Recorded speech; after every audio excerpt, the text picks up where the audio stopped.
Hey man, let's talk about the quiet betrayal. The kind that doesn't come from your enemy but from the very woman you uplifted. The one you stood beside, the one you protected, the one you chose, not because she had more, but because you believed in her. And still, she hurt you. She tore you down, not because you were weak, but because you were strong. Not because you lacked value, but because you had too much.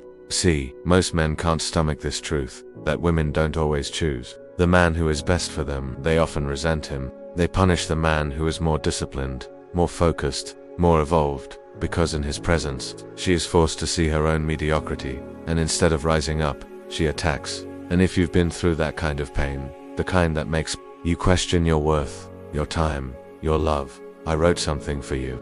It's a short ebook called Letting Go, and it's built for men like us, the ones who gave too much and got betrayed for it. Check the pinned comment if you're ready to finally release her and take your power back. Coming back to our topic, you gave her everything, your time, your loyalty, your presence, your guidance. And what did she do? She started comparing. She started pulling away. She started looking for flaws in you, because standing next to greatness exposes all the places she hasn't grown. And instead of being inspired, she felt intimidated. Instead of admiring your elevation, she resented how small she felt next to you. You didn't belittle her, your excellence did. And instead of leveling up to match your energy, she decided to drag yours down. That's what happens when you outgrow the people you try to carry. They start clawing at you, not because they hate you, but because they hate their own reflection in your light. Julian had always believed in the transitive power of excellence. As an architect, he believed that a well-designed space could elevate the lives of those within it. He carried this philosophy into his personal life. He believed that by being his best self-disciplined, focused, kind, and ambitious, he could inspire those around him to rise as well. He saw potential everywhere, in the grain of a piece of wood, in the layout of a city block, and most of all, in people. When he met Maya, he saw a supernova of potential. She was a whirlwind of creative energy, a painter whose canvases were as chaotic and beautiful as her personality. She was funny, sharp, and had a wounded vulnerability that made him want to build a fortress around her. In the beginning, she seemed to want one. She was captivated by his stillness, a stark contrast to the emotionally turbulent artists and musicians she had dated in the past. "You're so calm," she'd tell him, her head resting on his chest after a long day in her messy studio. "It's like you're the eye of the storm." She admired his discipline, the 5 a.m. workouts, the long focused hours he spent over his blueprints, the way he spoke about his 5-year plan not as a dream but as a project already under construction. He was a man building an empire of his own design, and for the first few months she acted as though she wanted nothing more than to be its queen. She celebrated his victories, listened intently as he described the complex physics of a Rufan told him, with wide, sincere eyes, that she had never met a man so sure of his own direction. He, in turn, saw her as the missing piece, the vibrant color and passionate chaos that would bring his structured world to life. He didn't see the cracks in the foundation, not yet. He was too busy admiring the view. The quiet betrayal began, not with a bang, but with 1,000 tiny, almost imperceptible shifts in pressure. It started with the comparisons, veiled as jokes. They were at a dinner party with his colleagues, all of them sharp, successful architects and engineers. Julian was in his element, discussing a new, sustainable building material with the same passion he usually reserved for his private projects. Maya, who had been mostly quiet, suddenly chimed in with a laugh that was a little too loud. "You guys are all so serious. Don't you ever just forget the plan and do something fun?" The table laughed politely, but Julian felt a subtle sting. It wasn't what she said, but the subtext. His world was rigid. Her world was fun. He was the structure. She was the soul. Later that night, as they were driving home, she brought it up again.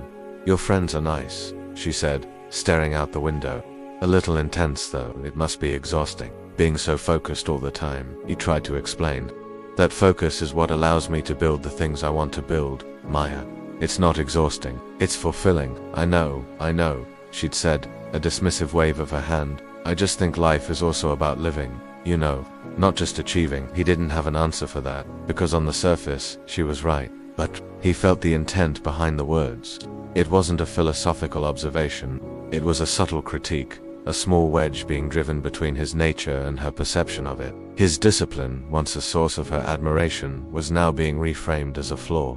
The tests grew more frequent. Women always say they want a strong man, a leader, a protector, a visionary. But most can't handle what that truly means, because being with a high-value man means facing her own lack of discipline, her own lack of vision, her emotional instability, her lack of emotional control. And when that mirror gets held up too often, she doesn't thank you for the growth. She lashes out in bitterness.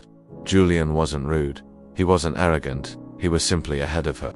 He had already fought the battles with his own demons that she was still avoiding, and the more he remained grounded, the more she spun in chaos. The more he led with logic and calm, the more she tried to drag him into drama. One evening, he was working late on a crucial proposal for a new city library, a project that could define his career. He had told her earlier in the week that he would be unavailable that Friday night. At 8 p.m. his phone buzzed. It was Maya. "Hey, some friends are having a last-minute get-together at the new wine bar downtown. I told them we'd stop by." "Hey babe," he texted back, trying to keep his tone light despite the interruption. "Can't tonight. Remember, I've got that deadline for the library proposal. I'm deep in it right now." A few minutes passed, then the reply, "So your work is more important than me." He felt a surge of frustration. It was an unfair, manipulative question. He typed out a logical response, explaining the importance of the deadline, reminding her they had discussed it, pointing out that his career success would benefit them both. He deleted it. He knew it was pointless. He was trying to bring facts to a feelings fight. He tried a different approach. "Of course you're more important, but this is a huge opportunity for my future, for our future. Can we celebrate tomorrow night? I'll make it up to you." Her response was a single, cold word: "Fine." He knew what that meant. The rest of his night would be spent working, under a cloud of her disapproval. The next day would begin with a forced apology from him for a crime he didn't commit, the crime of having a purpose outside of her.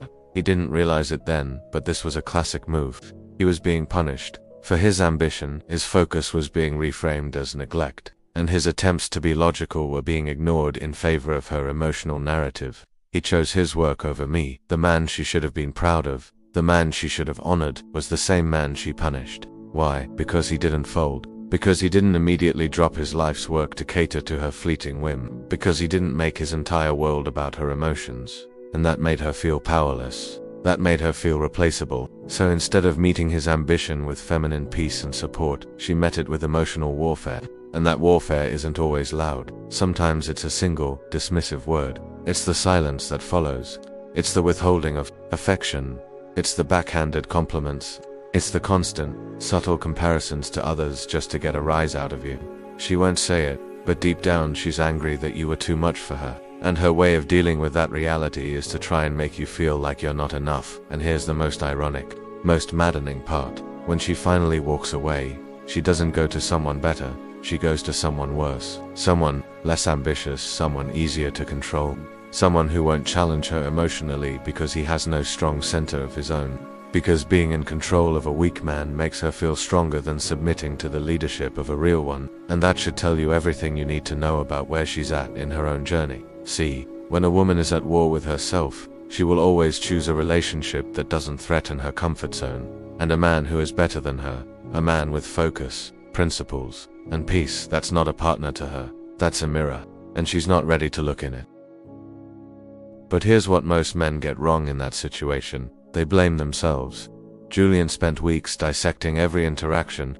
He started asking himself, what did I do wrong?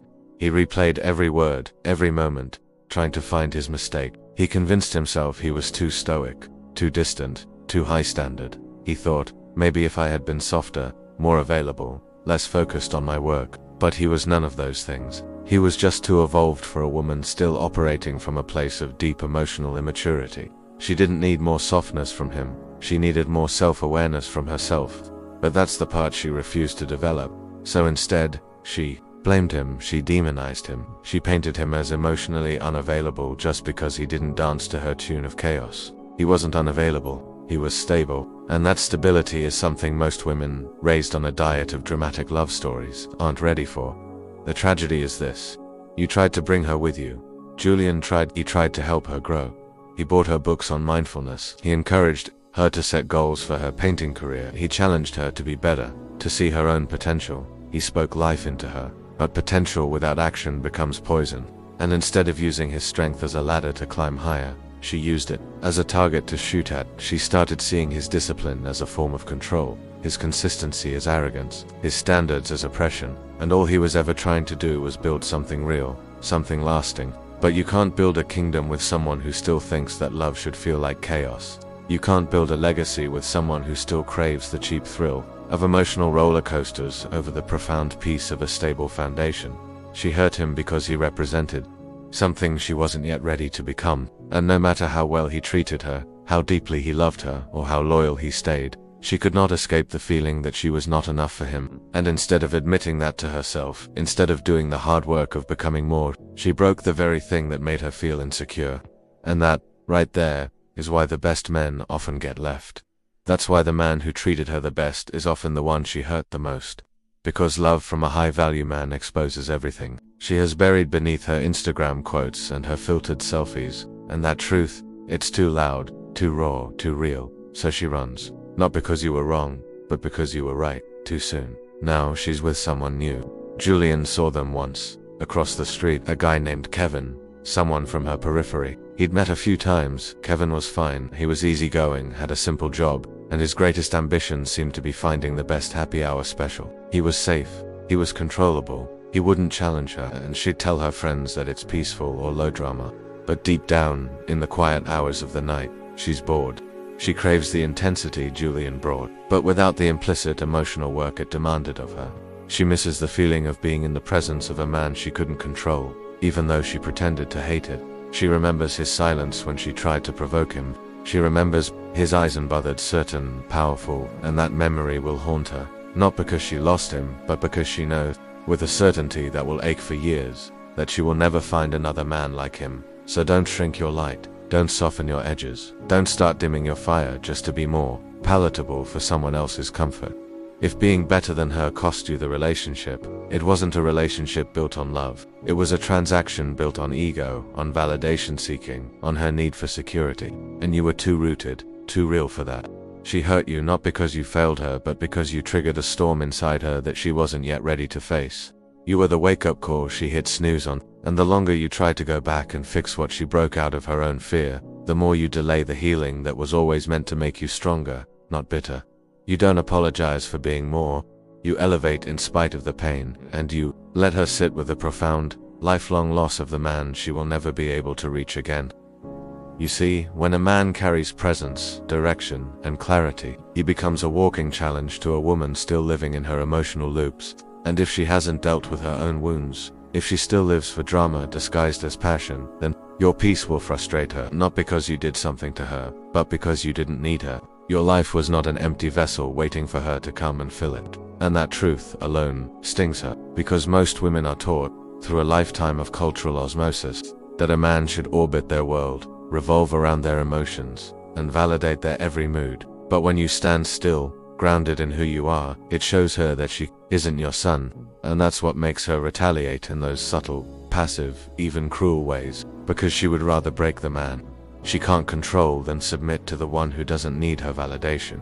She'll frame it differently though. She will say you weren't emotionally available, that you were too focused on your mission, that you made her feel like an option, but that's not the truth. The truth is, you gave her something real, something consistent, something sacred, and she simply didn't know how to handle it, so she self-sabotaged. She created problems where there were none. She pushed you away and then cried about your absence. She starved you of affection and then blamed you for growing distant. And through all of it, you tried to fix things. You tried to love her back into safety, but that's the trap. Trying to heal someone who punishes you for being whole. Every time you stayed after the disrespect, after the emotional games, after the cold withdrawal, you taught her that hurting you came with no consequences, that she could be reckless with your heart, and you would still show up the next day, trying to understand her pain. But what about yours? What about the nights you sat in silence, your mind racing, wondering what you did wrong? What about the guilt she made you carry for simply setting a boundary?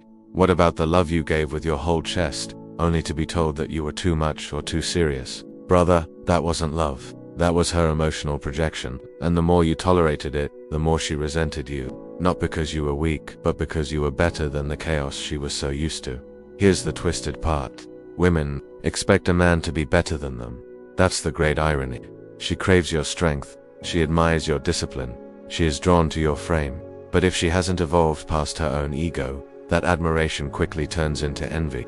And envy, as it always does, turns into punishment. So the very traits that attracted her to you in the first place become the weapons she uses to guilt you. Why do you always have to be so calm? Why don't you ever get jealous? Why do you act like nothing bothers you? And those are not real questions, those are emotional jabs. She is not looking for answers, she is looking for emotional leverage. Because if she can rattle you, if she can make you doubt yourself, then she feels powerful again. But here's where most men fail. They take the bait, they let her pull them off their center. They start over-explaining, they start apologizing for things they didn't do. They become emotional caretakers, trying to manage her insecurities while slowly forgetting their own values, and by the time they wake up, they've lost themselves. They've become a shell of the man they once were. Softer, quieter, always walking on eggshells. And that's when she leaves. Not because you weren't good enough, but because you stopped being the man she was drawn to in the first place. You see how backwards this is? She couldn't handle the real you, and she couldn't love the version of you she turned you into. That's the cruel cycle. You want to know why the strong, stoic, emotionally solid men get hit the hardest by this? Because they are the least expected to break. Women assume that you don't feel pain, that your calm is indifference, that your silence is apathy. But inside, you are just as human. You bleed, you hurt, you cry behind closed doors. But you do it with dignity, and that dignity, it goes unnoticed because it doesn't look like drama. It doesn't beg for attention. It doesn't guilt trip or manipulate. And that's the tragedy of being a high-value man. You often suffer in silence, while being blamed for everything you didn't do wrong. But make no mistake about it, every time she hurt you, she knew. She knew when she went cold. She knew when she flirted in front of you. She knew when she withheld her affection to punish you. And she did it because some part of her needed to feel above you. Some part of her needed to believe that she had the upper hand. That was the only way she could manage the deep discomfort of standing next to a man who reminded her, without ever saying a word, that she needed to grow. And when a woman hasn't chosen her own growth, she will choose to sabotage yours. She will ruin the thing that made her feel small, instead of rising to meet it. But don't let that make you bitter. Don't let her chaos steal your calm. Because when you finally walk away, when you finally stop explaining, stop chasing, stop hoping, something inside her breaks. Not immediately, but over time. She will see other men and realize that they don't hold the same gravity. She will miss the way you didn't flinch under pressure, the way you didn't raise your voice when she tried to provoke you, the way you stood tall even when the world got loud. And in those moments of quiet reflection, she will remember that she hurt a man who was better than she ever admitted. And that truth, it will haunt her longer than you ever did. And that's your victory. Not revenge, not getting her back, but reclaiming your peace, rebuilding your empire, refusing to shrink to fit into someone else's comfort zone. Because the man who rises after a heartbreak like this is a different beast. He doesn't move with desperation. He doesn't chase validation. He moves with purpose. He chooses peace over potential, clarity over chaos, and love. He lets it come to him now, not as a reward, but as a reflection of his own growth. Because once you realize that being better than her was never the problem, you stop apologizing. For your excellence, you wear it, you own it, so let her be infuriated. Let her scream that you were too much. Let her projects spin and twist the narrative. You know the truth. You know you loved with strength. You gave with presence. You led with integrity. And if that was too much for her, that is her burden to carry, not yours. You didn't lose her. She lost the version of you that only appears once in a lifetime. And when she finally understands what she walked away from, she won't just miss you, she will mourn you. Not as the man she left, but as the man she was never strong enough to stand beside. You see, there is a power that comes from being the man she couldn't break, not because you resisted her games, but because you never even played them. That quiet strength, that refusal to stoop to the level of emotional chaos, that's what stays with her long after the texts have stopped. Long after her social media flaunts a new, happy version of herself. Deep inside, she knows none of them are you. None of them carry that fire you did. The silence that screamed leadership. The eyes that held her accountable without saying a single word. She might act indifferent. She might even say, she's better off, but that's not peace, that's a performance. And eventually, the act always crumbles. Understand something very real. The woman who couldn't meet you in your greatness will always find a way to make you the villain in her story. Because admitting that she wasn't ready, that takes a level of self-reflection, a level of maturity that she doesn't possess. It is far easier for her to say that you were too cold, too demanding, too logical. But you weren't cold, You were calm. You weren't demanding. You had standards. You weren't just logical. You were grounded in reality. And those things, they only feel oppressive to someone who is still addicted to the highs and lows of fantasy. So let her rewrite history. Let her tell the world whatever version helps her sleep at night. Because the real ones, they will feel your energy. They will know the truth without you ever needing to explain a thing. Most men won't get this. They will keep chasing approval. They will keep trying to be more understanding. They will keep shrinking themselves just to be accepted. But not you. Not anymore. Because once you have seen what it costs to dim your own light, once you have felt the slow death of your own self in a relationship where you are punished for being powerful, you stop negotiating with mediocrity. You stop apologizing for being ahead. You stop hoping that she will catch up. And you start building a world where only the worthy can enter. A world where your peace is protected like a kingdom. Because the man who is truly grounded doesn't open his gates to emotional warfare. He guards them with his life. Here's what's wild. She come back. Maybe not physically, maybe not with a message or a call, but mentally, emotionally, she will revisit the moments where your presence shook her. She will replay the way you made her feel, not by pandering or begging, but by simply being. And that realization will burn, because now she will be surrounded by men who follow, not lead, who bend, not stand, who chase, not walk away. And she will remember the man who never needed her to be smaller, but simply would not make himself small for her. And that sting, it will never fully leave her, because once a woman experiences a man who is truly better, not in arrogance, but in mastery, every other man feels like a downgrade. And what do? You keep building. Not to prove her wrong, but to prove yourself right, that you were always enough, more than enough. You just happened to give your energy to someone who hadn't yet faced herself. That's not your shame. That's your lesson. And now you are untouchable. Not because you are invincible, but because you have felt what it's like to be punished for your own power, and you survived. And when a man survives that kind of betrayal without losing his heart, he becomes unstoppable. His purpose becomes sharper, his circle becomes smaller, his standards become sacred, and his peace, that becomes the one thing he refuses to gamble with, ever again.